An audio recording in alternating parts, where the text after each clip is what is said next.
Is October 8th, 9th, somewhere in there. Let's try that again, shall we? What's up, Internet fam? Today is October 8th or 9th? I should have checked since it froze anyway. I've been doing just a ton of music. I don't know if you follow my channel, you probably see that I've posted like 3-4 music videos every single day. I've been working on trying to improve my solo show a little bit, and actually the solo show has been really good for a long time now, but I've just been trying to display that a little bit better on YouTube and on my website so that people actually know what I'm doing. Try to give you a better example of what I do at the show. Although at the show I'm plugged in, I have effects, I have a lot of different things that make it a little bit better, so I probably should shoot something like that as well. And I'll probably get around to that one of these days, but I don't know, it's kind of a pain to set up a PA and everything just to do a recording for YouTube, and you never quite get the sound right when you're recording a video of you solo with a PA and going into the phone and stuff. I don't know, there's a lot of different ways that I could go about it. Like I could plug the PA directly into the computer and get, perfect audio, stuff like that. There's different things I could do, and I probably will get around to doing that one of these days. I might mess around with that a little bit when I'm up in Oregon in the next couple of weeks. But for right now, I wanted to talk about politics. I call them Politricks because, I mean, there's so much wrong in this country at this point. I mean, the whole country is up in arms about the Kavanaugh nomination for the Supreme Court. Terrible choice for the Supreme Court, one of the worst. He's one of the authors of the Patriot Act. He's one of the legal experts who helped George W. Bush justify torture and enhanced interrogation, which is torture. Just a whole slew of reasons why. He's anti-Fourth Amendment. He thinks that it should be okay to warrantlessly wiretap all Americans in the whole country. Now there's allegations that he was also involved in a sexual assault 37 years ago. For me personally, a lot of people got really mad at me because I keep trying to change the narrative and get away from the talk about the sexual assault. It was 37 years ago while I was in high school. I'd like to think that, there's a potential that somebody could change over 37 years, and maybe whatever he did in high school, he shouldn't be being prosecuted for now as a 50-year-old man. But I don't know, maybe that makes me a crazy person. And secondly, I just don't think that that's relevant to being a Supreme Court judge when, again, it was so long ago. And also there are some very serious, real reasons why he's a terrible choice for Supreme Court justice. Again, he wants to eliminate the Fourth Amendment, he justified torture. I mean, the reason I listed, and a big proponent of the Patriot Act. I think he's one of the authors of the Patriot Act. So just a terrible choice all the way around. The Patriot Act is completely unconstitutional, illegal, should be eliminated immediately. Warrantless wiretapping is unconstitutional, illegal, should be eliminated immediately. Labeling American citizens as enemy combatants is literally insane. That should be eliminated immediately. So there's a whole slew of reasons why I think that it's a really big problem that he was the choice by Donald Trump. At this point, I am definitely not a fan of Donald Trump. I wasn't from the get-go. I've never liked his television show. I suspected him the entire time. He was also on the flight manifest for the Lolita Express and had positive things to say about Jeffrey Epstein, which in context are really, really creepy. You can do all that research on your own, but I've never been a Donald Trump fan. Definitely now, I think at this point, the jury is no longer out, and Donald Trump is definitely part and parcel of the same kind of evil that all of the corporate politicians are in this country.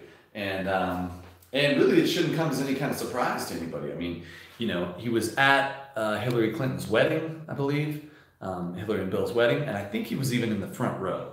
So this is not a guy who was actually the enemy of Hillary Clinton the entire time. And the fact that everybody thinks, oh yeah, this is great, this is an alternative to what? He's a corporate reality television star who's still working for corporations now. He has the same cabinet that Obama had, which was the same cabinet that Bush Jr. had, which is, virtually the same cabinet that Clinton had. I mean, every single president we've had since 1963 has been garbage. they've all been garbage. I mean, LBJ all the way to Trump, every single one of them has been garbage. And the reason why is because what happened in 1963 is JFK got shot in the face, and I think that was clearly a coup. And at that point, since then, our government's been pretty much run by Israel, pretty much, and the Zionist lobby. It's clear that they were involved in the murder of JFK.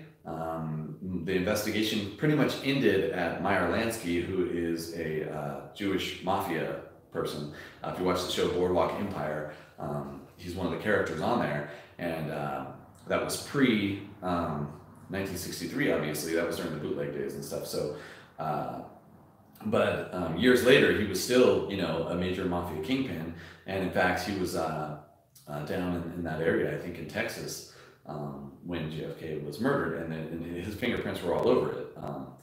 Although he was never brought up on charges, he's clearly it seems he was clearly involved. If you look at the Jim Garrison investigation, it definitely went back to Lansky and the mob, and more specifically the Jewish mob, not the Italian mob or the Irish mob or whatever.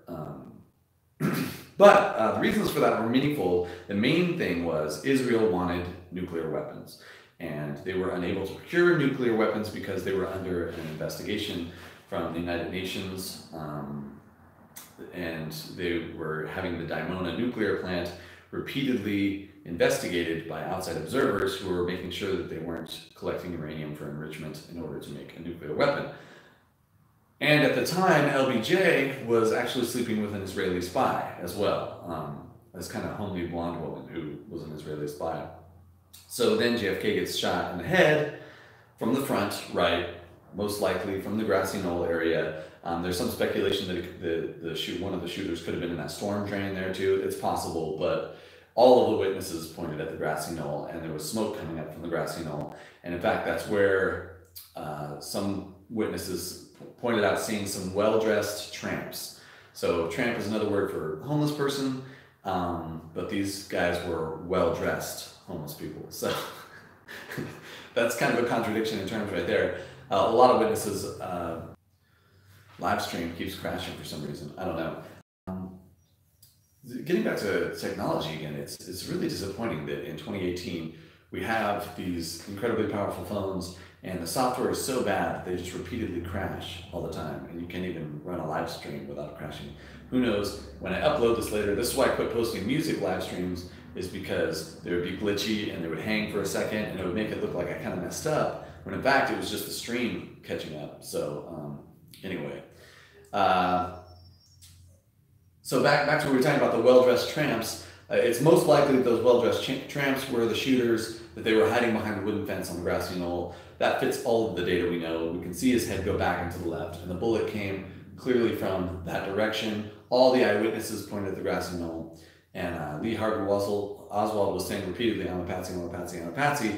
Then he got shot by Jack Ruby, who was also involved with that same mafia gang that points to Meyer Lansky, basically, and the Jewish mob. And again, LBJ was sleeping with his Israeli spy, and then immediately after JFK gets shot, Israel gets nukes very shortly thereafter, and I think pretty much our government's been run by Israel or Israeli interests ever since then. And there's a ton of evidence that 9/11 was Israel's influence, and every single president we've ever had since then has. It's almost like, doing a live stream is pointless unless you just go ahead and record and post it later, which is what I've been doing with music, but I figured since I'm just rambling on about politics, I could do something like this, and that'd be fine. But yeah, basically every president we've had since JFK has been a dumpster fire and been working for Israel. They all go to Israel, they all wear a yarmulke, they all defend the obvious genocide that's been going on with the Israeli government against the Palestinian people and the encroachments of the settlements. I mean, we send Israel $38 billion a year. So to me, it's very obvious at this point that our government is not our government and is actually just a proxy government for the government of Israel, or Israeli interests at the very least. And whether it's, Jewish mob, Jewish bankers, whatever, it's very clear that that's who runs this country right now. And it's interesting to me that people get so worked up about the elections and the election cycle. They're so angry about Trump and they're so angry about Hillary. And fundamentally, there's almost no difference between the two. And in fact, they're friends, or at least they were until the election. And it's not clear to me that they're not just fake friends for the purpose of the election. And it was also not clear to me at all that the election wasn't rigged. In fact, I would wager that every single election has been rigged for at least the last, I don't know, 10, 15, 20 years. If you live in a state where they have the electronic machines, it's very clear that the electronic machines are not counting our votes. A lot of the times the electronic machines are not actually hooked up to the internet, so there's literally no way they could be counting the votes. A lot of the times the machines are very easily hackable, and our elections haven't matched the exit polls for a very long time, which is clear evidence of election tampering. So, everybody's talking about register to vote. Some of the states already, you have to have been registered to vote already to be able to vote in November. And I wish that we could vote these snakes out of office. I wish that was a possibility, but I don't have any faith in it. As an IT guy, having listened to the interviews of the guys who actually set up those voting machines, who designed the voting machines, who run the voting machines, it's very clear that in the case of the electronic voting machines, our votes are very likely not even being counted. And even if they are being counted, the votes are being rigged after the fact. And that's why you see so many elections now ending in a 51-49 split. The elections are always so close. Garbage corporate candidate 1 is always just a couple of points ahead of garbage corporate candidate 2. And it leaves almost no room for any kind of third party or any kind of reasonable candidate whatsoever. And I say reasonable because I don't think neither the Democratic or Republican Party have put up a reasonable candidate in years, in decades. I think that they're all criminals colluding with Israel, the CIA, etc., in order to continue to hold the power that they have, and in an effort to continue to line their own pockets with defense contracting, etc. It's very clear to me, anyway, that most of our enemies for the last 20 years have been manufactured. Al-Qaeda those were all American operatives, and they were all trained by the CIA, given weapons by the CIA, and at the time it was ostensibly to fight Russia and Afghanistan, but it's the same thing in South America. When you see the Iran-Contra affair, the Contras, those were all our guys that we were arming and training, and we installed Saddam Hussein, we installed Manuel Noriega, we installed, I can't remember the guy's name in Iran, but he was so corrupt and awful that the people eventually rose up, overthrew him, and then installed kind of a totalitarian theocracy. So now everybody who hates Iran or hates the Iranian government, you really got to look at the fact that they were a result of American action there.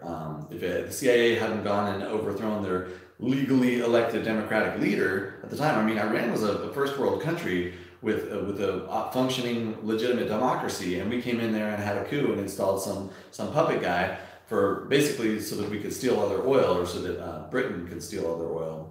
And then ever since then, but British and American interests have been so aligned at this point. Where does one begin on the other end? I'm not sure. And then ever since then, Iran's just been, kind of a mess, but it's all because of the CIA action. Same thing in so many countries in South America, Panama, Nicaragua. I think we assassinated one of the Bolivian leaders as well. We've definitely been involved in Argentina, Brazil, literally every country in South America. We've had our hand in there messing around and making it worse for the local citizenry, less free, and making it almost impossible for those countries to hold a legitimate election, which it stands to reason. We don't have legitimate elections here. Again, if you live in a state where they have electronic voting machines, it's very unlikely your vote is counted at all. That's true for California, Ohio, Florida. Those are the three of the largest states where votes can even occur. Any one of those 3 states can flip the election in favor one way or the other of the whole thing. So when all 3 of those states have electronic voting machines, it would be interesting to me if all the states with paper ballots voted one way and all the states with electronic ballots voted another way, then at that point, to me, the corruption would be fairly obvious and everybody would see it. But I think that in a lot of cases, they're also rigging the paper ballots. There's many different ways they could be doing that. And the reality is they're really taking control of the narrative from before the election even starts. They make sure that there's no possibility of a third-party candidate whatsoever. And then they make absolutely sure that only one of the large corporate candidates that they want ends up at the head of the Democratic ticket or the Republican ticket. I mean, look what happened to Ron Paul in 2012. Ron Paul had incredible support across the entire country for the Republican Party. And he was dominating Obama in the polls. And yet, they didn't allow Ron Paul to get the nomination in Florida. They pulled an oral vote and they said, those in favor say aye. And there were a few ayes. You could hear the room go, aye, you know. And then those opposed, nay. And it was like, thunderous, nay. And they said, the ayes have it. And the gavel went down, and boom, we got Mitt Romney as the Republican nominee. And it was obviously rigged. I mean, if you watch the video, it's obvious that the nays were overwhelmingly louder than the ayes. And that was how they allowed Mitt Romney to win the Republican nomination in 2012. Fast forward to 2016, the Democrats do the exact same thing to Bernie Sanders. Very similar situation. Very different candidates. I was not a Bernie backer at all. I was a huge Ron Paul backer for a lot of different reasons. I'll go into those in a moment here. But Bernie Sanders had a huge amount of support across the entire country. I mean, everybody was Feel the Burn. They had the Burn shirts, the Burn stickers. Everybody was all about Bernie Sanders. And we get to the Democratic convention, and they just completely rig it and give it to Hillary. They actually changed the rules to make superdelegates. They did all kinds of crazy shenanigans. And then, what's her name? Debbie Wasserman Schultz, the one who kind of looks like some kind of weird demon.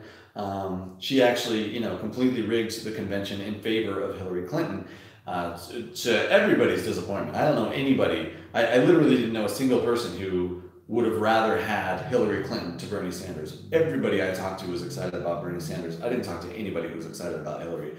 After the convention, then at that point there were a few people who were like, oh, we got to do Hillary, whatever we can to do Hillary, because they hated Trump so much. And I understand the hatred of Trump, but I'm sorry, there's just no way I could ever support Hillary Clinton, whether it's, the fiasco in Benghazi, the fact that she was subpoenaed and then erased her own email server, which, if you or I did that, we would go to prison for a very long time. The simple fact is she is a career criminal who's been in power in the wrong side of the law so many times. She's definitely implicated in the death of Vince Foster, also implicated in the death of those two kids who got run over by a train while high in Arkansas, which when it's most likely that they saw some kind of drug smuggling operation and that somehow the Clintons were involved in there. There's a lot of evidence that the Clintons are very, very dirty and very, very bad and have done a whole lot of horrible stuff. And I mean, it's a running joke on the internet now where people say, oh, you'll get suicided by the Clintons of this, you'll get suicided by the Clintons of that. And there are so many people around the Clintons who have committed suicide or, or been murdered or whatever. And even some of their own Secret Service agents have died very mysterious deaths and stuff like that. So, it'd be interesting to know what they saw or what they knew and why they had to be eliminated by those people. Also, Hillary Clinton was involved in the Uranium One thing. That she was actually trying to sell uranium to the Russians. And so it's interesting to me that so many people were upset about Trump and the collusion with Trump and Russia. And yet it was actually Hillary who was trying to sell uranium to Russia.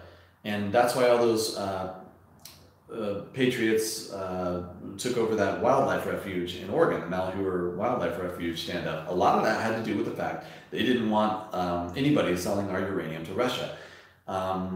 Regardless of how you stand on any of those issues or anything, the simple fact is Hillary Clinton was trying to sell uranium to Russia, not Trump. So, and that's a strange asset to want to sell to somebody who's supposedly not our ally. Even though I think the reality is I think Russia and in the U.S. are kind of like the Republican and Democratic parties. They hate each other for the media, they hate each other on camera, but when it comes to backroom deal, they'll pretty much cut any deal that benefits both of them, and you see it happening all the time.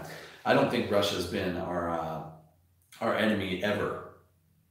I think that even during the Cold War, etc., they were just a fake enemy so that we could continue spending money defense contractors, Lockheed Martin, Northrop Grumman, all of them, Boeing.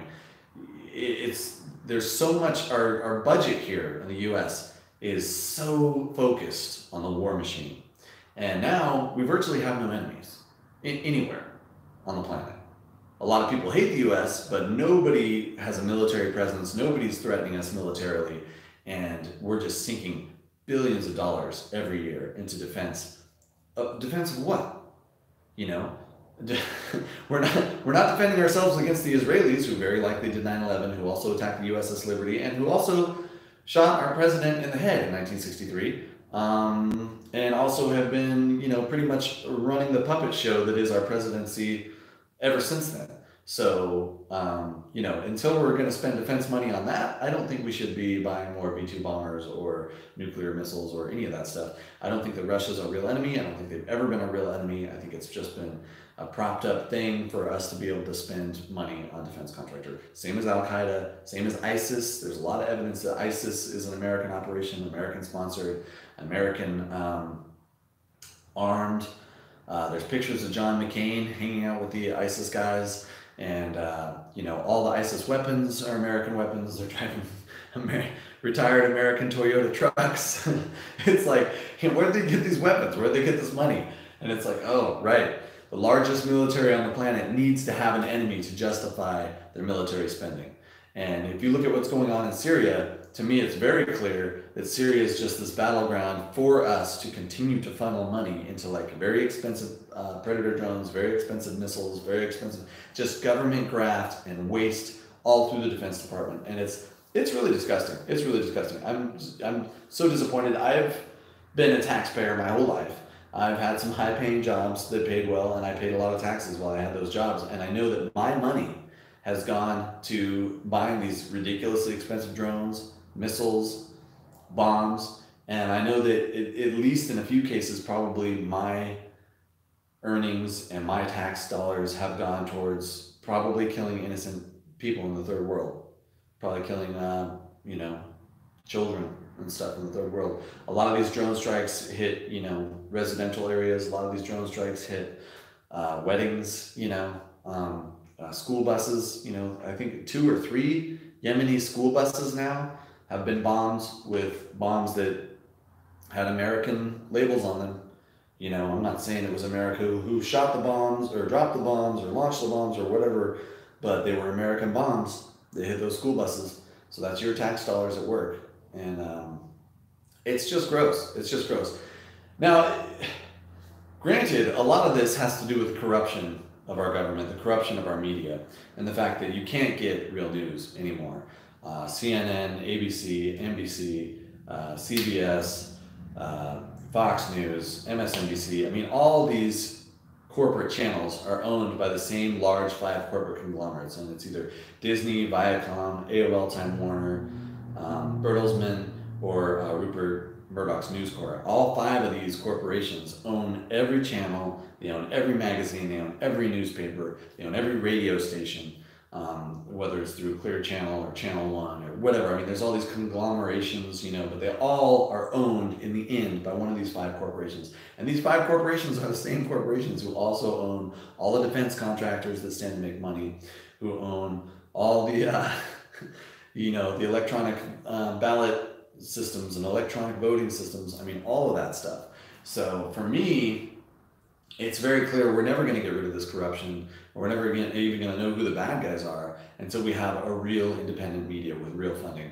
That's why I'm a big fan of Ben Swan, what he's doing with Smart Cash. I'm a big fan of Abby Martin, who has been on and off of RT and some other channels, but she's never been on any of the major corporate channels. And that's why.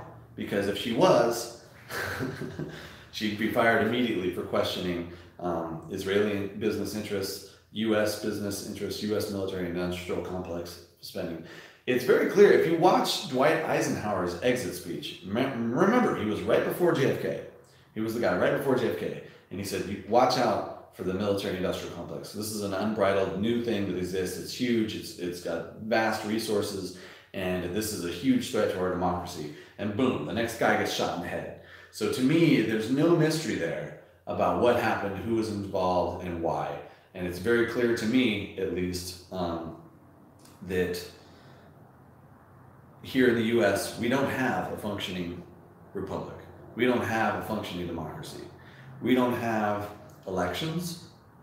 We don't even have a media that can inform the population about those elections or about who to vote for or why. And then at the end of the day, we've only got two corporate parties who are the only chance, because third parties never have a chance. That's the constant narrative that's being pushed every single day. Those third parties, they don't have a chance. They're not a realistic candidate. They're not realistic. You hear it every election cycle. Who's realistic? Republicans and Democrats, both corporate owned, both corporate controlled. And guess what? You're going to get another Mitt Romney. You're going to get another Hillary Clinton. You're never going to get somebody you actually want, like Ron Paul or Bernie Sanders. Whether, and that's on both sides of the spectrum. Ron Paul and Bernie Sanders are kind of diametrically opposed on a lot of issues. However, I think they would have been, either one of them would have been a far better choice than anybody we've had in the last 50 years. So there is that. But scaling back from the corruption and the fact that obviously the U.S. government at this point is just a giant corporate. I mean, look at the way lobbyists own the Senate. The lobbyists own the Congress. If you're Exxon Valdez and you come in there with $1 million sack and just drop it on their desk, what do you think the senator, the congressman, even the judicial branch? The judicial branch, I mean, half of them are former Monsanto lawyers now. So what do you think you're going to get out of the judicial branch? You think they're going to rule against Monsanto when an important case comes up? Very unlikely. If they do, it's just because they needed to, like, for a media opportunity or something, because there was actually some kind of awareness on that specific issue, which very rarely happens. Very rarely. I'm trying to remember the last time it happened. It's just so uncommon now. There were a couple of times when it happened. TPP was one, when they were trying to shut down the TPP, and a couple of the other, where actually some of the corporations were like, listen, this is going to ruin our business model if it goes through. We've got to stop it at all means. And then boom, they came out against it, and it died in the Senate or the House. I can't remember now. I don't know where it crashed on me, but it crashed, so I'm going to jump back in. There are a few instances occasionally where evil bills get killed, either in the House or in the Senate, because there is some public awareness of them, like the TPP, like I said earlier. But for the most part, I mean, corporations win every time. That's why now we're fracking. We're, not only are we extracting the last fossil fuels out of the ground, which is just insane on a technological level for so many reasons, we're going to continue to need fossil fuels to make things and to build things and for different supplies, regardless of the fact that internal combustion is obsolete now because of Tesla. And that just is. I mean, as an IT guy who's got a technological background, petroleum is over for, transportation. We should be doing everything electric. We should have liquid fluoride thorium reactors. We should have solar. There's a lot of reasons why petroleum should be dead for the energy and transportation sector. However, we're still going to need petroleum products for a lot of different stuff. We're going to need petroleum to make plastics. We're going to need petroleum to make lubricants. There's still a lot of different areas where we're going to need those petroleum products that are dwindling. So it's completely insane that we're using petroleum to burn and to put in the atmosphere at this point. It's just absolutely nuts. And not only is it deprecated and obsolete, but we're going to need that for stuff indefinitely. In 1,000 years, we're still going to need petroleum products for lubricants, And what are you going to do in 1,000 years? Because we all burned it in the year 2018, or from the 1950s to the 2050s, we burned it all. And now we can't make lubricants, now we can't make plastic. I mean, there's a lot of reasons why it's a really bad idea. And yet we're still trying to extract every last bit of petroleum out of the ground, including with fracking, which is completely insane. Fracking just destroys the water table where it's being done. I mean, the jury's not even out on fracking at this point. Almost everybody knows. And it's interesting that anybody who owns property near where they want to frack, even if they're a pro-petroleum industry government, I can't remember the senator, there was a senator or congressman who was like super pro-fracking, always voted yes on fracking, but then when it was coming to his neighborhood where he actually owned property, he was like, gotta kill the fracking, can't let it happen here. And that's very telling, because obviously with that kind of hypocrisy, he's aware of what fracking is doing. And yet he came out and voted against it only when it was by his property, but the rest of the time fracking's fine. And that's the kind of short-sighted greed and insanity and graft that we're dealing with right now. That's just, it's just hard to stomach. And that's where we're at right now as a society. That's where we're at. Everything is corrupt. Everything's for money. Everything's for the lowest common denominator, the fastest possible dollar. And that's true for big pharma. It's true for the energy sector, transportation sector, the food sector. I mean, we've got mass-produced GMO potatoes, mass-produced GMO tomatoes. These are the worst possible things you could be eating. One of the worst things you could be eating. And then we're just getting them out by the bushel as quick as we can. Millions of these gross potatoes that are, you know, probably going to give you genetic damage and cancer as you get older. And it's like, and you know, we could have heirloom potatoes, but you know, we can't mass produce those as cheaply. We can't subsidize the pesticide industry. And so therefore, no, we can't do that. And they're going to continue to make that difficult every step of the way because they need to continue to fund the pesticide industry because there's people with money in there. There's people who own Monsanto, Bayer. I'm switching to big pharma now, but it's the pesticide industry and big pharma are closely related. A lot of those same chemical companies make both pesticides and medicine. That's interesting. Making pesticides and making medicine. And at that point, you got to wonder if some of those pesticides aren't designed to cause a specific illness wherein you're going to need the medicine, therefore they can sell you the medicine later. I don't know, that's conspiracy theory, but it's at least possible. It's definitely plausible. I think it may have happened, is happening, will happen if we don't do something about it. And the answers are pretty easy. The answer is shop local, grow your own, buy only organic, you know, stop taking any kind of medicine. You know, big pharma, they don't want to heal you. They just want to sell you more medicine. So they're going to keep you sick. Whatever medicine they're selling you will not heal you. That's against their interest. They will not sell you the medicine because if they sold medicine, you'd get better and stop buying the medicine. So they're not going to do that. They're just going to sell you whatever medicine they're going to be able to keep you on long term. That's the design of the pharmaceutical industry, to keep you on that treadmill of like, you need that product to be healthy, right? You're never healthy. That's the thing. When people are popping a bunch of pills, they're never healthy. They're always messed up. And that's the big pharma treadmill. They just want to keep you on there, keep making that money. It's all about the money. And, you know, it's, again, the same corporations that own the media, so you're never going to hear the truth about some of these pharmaceuticals. Same corporations that own all the defense contractors, so you're never going to hear the truth about that. Same corporations that are, you know, running all the food conglomerates, you know. Most of these restaurants can't get good quality food. Most of the places in the world, they have two choices. They got Cisco and US Foods. Cisco and US Foods are the lowest, bottom of the barrel garbage food distributors there are. They're going to charge you 3 times as much for anything organic. So most of these restaurants don't bother because it's going to cost 3 times as much and they're not going to be able to sell it for that much more. So they're not going to bother, right? Especially the big corporate chains. Hell no.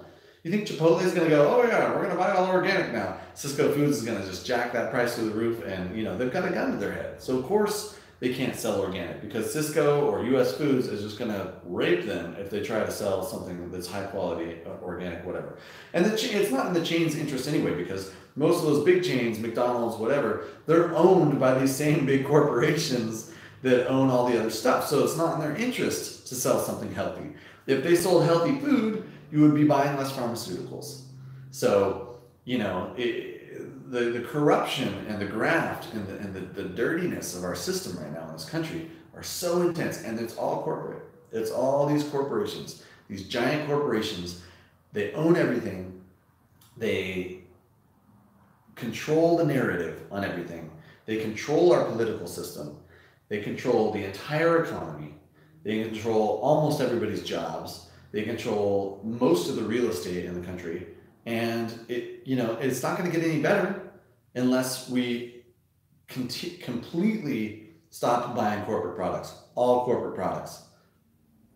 That's going to be hard to do. Cell phone bill, it's due. You know, a small, independent, locally owned cell phone company that I can pay for internet so I can post this later or live stream or whatever? I don't.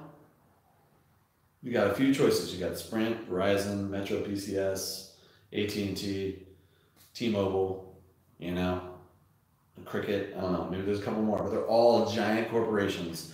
And, you know, as competitive as they are with each other, you wonder if there's any competition there because it seems like all their plans are eerily similar. You know, and when the plans go up and down price-wise, It seems like all of them raise and lower the prices at about the same time. And you know it doesn't cost them any more than it did before. If anything, they're lowering their expenses all the time, right? Automating processes, less work, less employee hours, less employee dollars.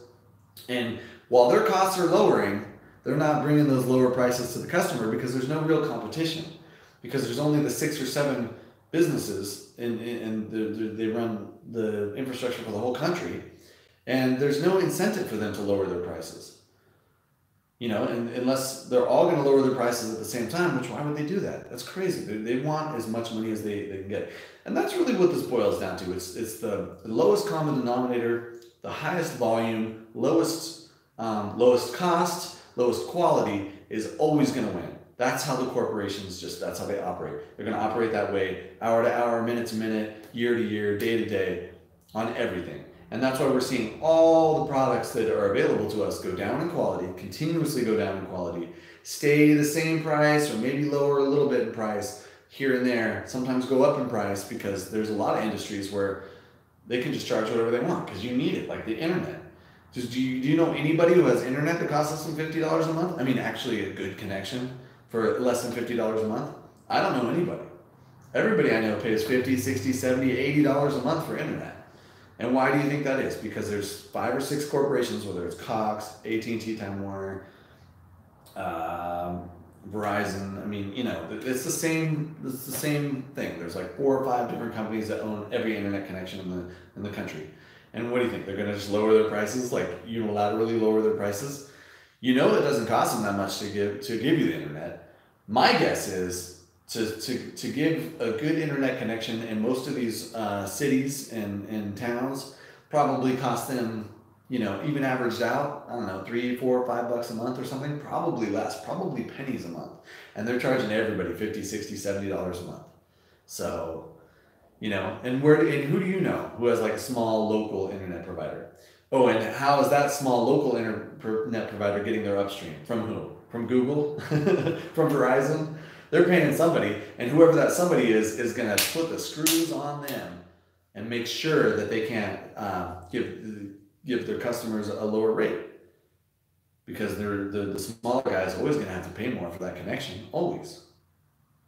I'm very familiar with that. Having run IT for you know, large government organizations and private organizations, and you know, on the IT side of it, that's something I'm very familiar with. You get these contracts from these different people, these SLA agreements, and they're always got the same language, the same price, and it's always super high. If you want a good internet connection, you're gonna pay for it, period.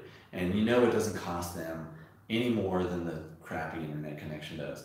Is the infrastructure there? Are they gonna have to run a bunch of cables or fiber optics? Probably not. Probably not. It's probably already there. All they gotta do is turn it on. All they gotta do is like raise the speed limit. And you mean to tell me that like their whole network is at capacity? I seriously doubt it. I seriously doubt it. And if they did want to upgrade their back-end capacity, which they could probably afford to do, given that they're spending pennies or dollars per month on every internet connection in the country, and they're charging tens or 20s or hundreds of dollars for every connection in the country, you know they could afford to upgrade their back-end infrastructure, but they're not doing that, are they? Because then they would, if they did that, then people would know, and then, you know, maybe they are doing that, and then one day they are going to do so. Oh, you know, I don't know. I don't know what the answer is. You know, the answer is we got to get out from underneath these corporations, but it's really, really hard. You can't buy a car. It's not a giant corporation.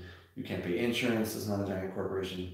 That's a scam too. That's extortion. I mean, paying automobile insurance is government extortion. They're saying you got to pay this private company for an accident you've never even been in yet. And if you don't pay them, we're going to come take your car.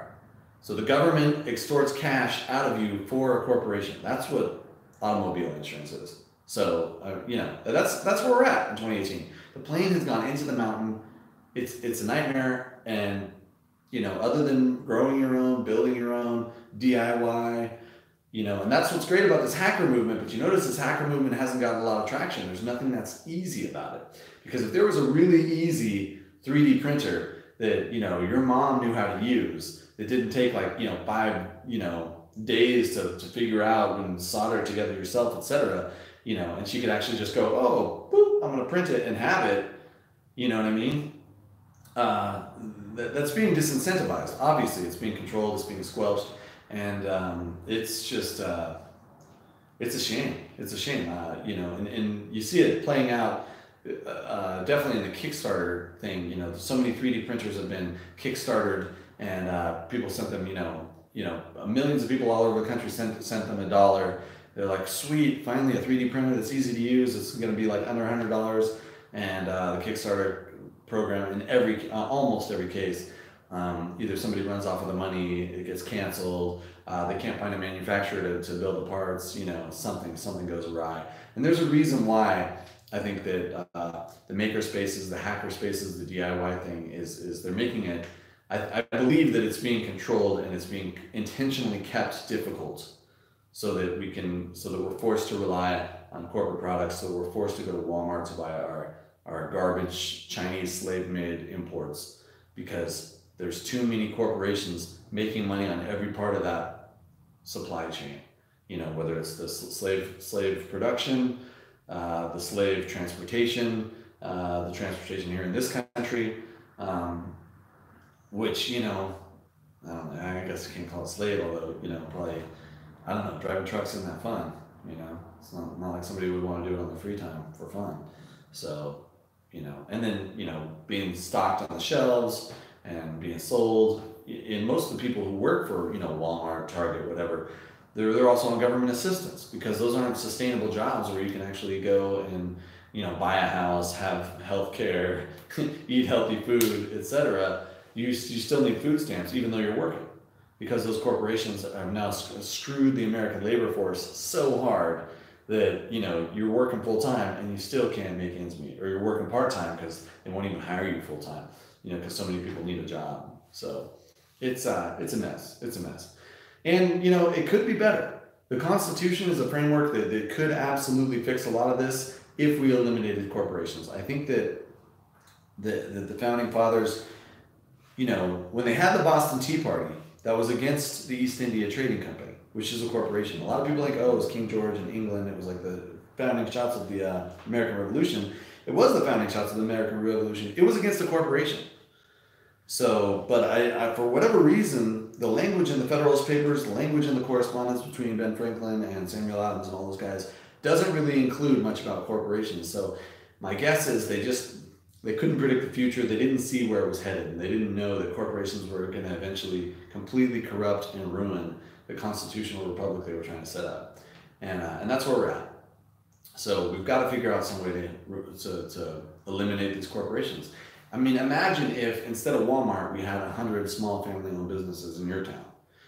All of those families competing against each other, all of those families owning their own business, all of those families employed, and instead we've got this one mega store in your little town called Walmart, and it's all Chinese imported garbage, and there's no competition. That's it.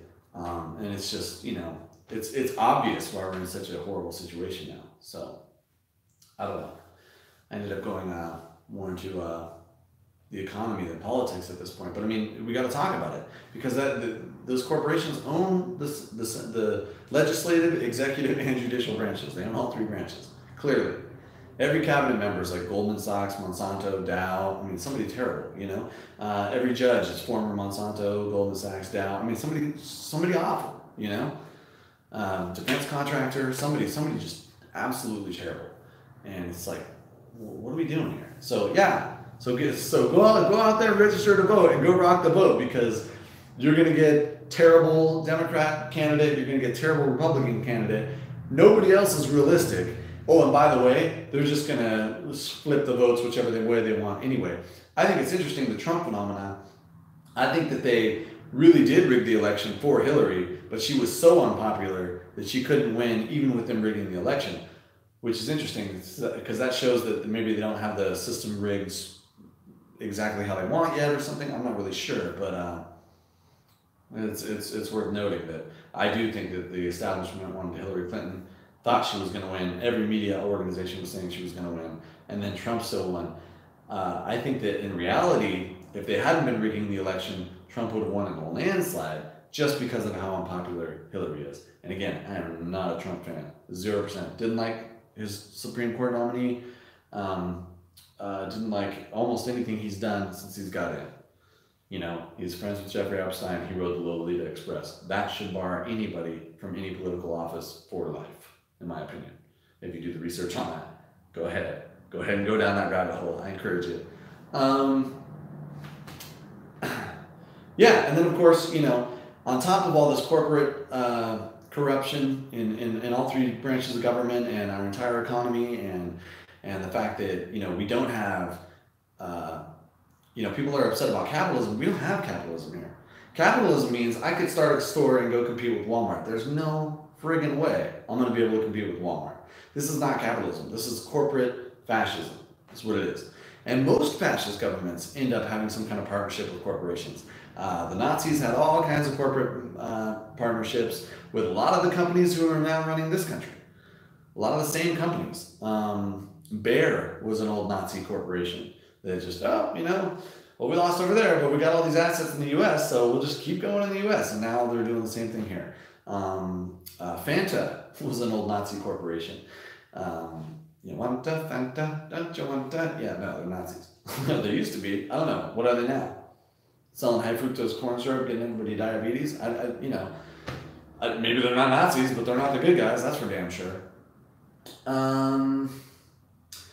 And regardless of all that, on top of all that, besides all that, we have this monetary supply where the government will just keep printing money nonstop, called quantitative easing. And now some of these corporations are able to print money on their own, on their computers, without any kind of government control. When the bank gives you a loan for a house, they don't actually have the money most of the time. They're just like, oh, yeah, we're going to give him the house, and you got to pay your mortgage. Believe me, you got to pay your mortgage, or you're going to take your house. But that money that they gave the other person who was selling the house, it's on a computer. It's not even real money.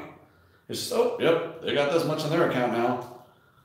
You know, and half the time, the money never existed in the first place. The bank just created it right on the computer. And then, you know, oh, their account's credited that much money now. And then on top of all of that, the Federal Reserve will just print that money nonstop.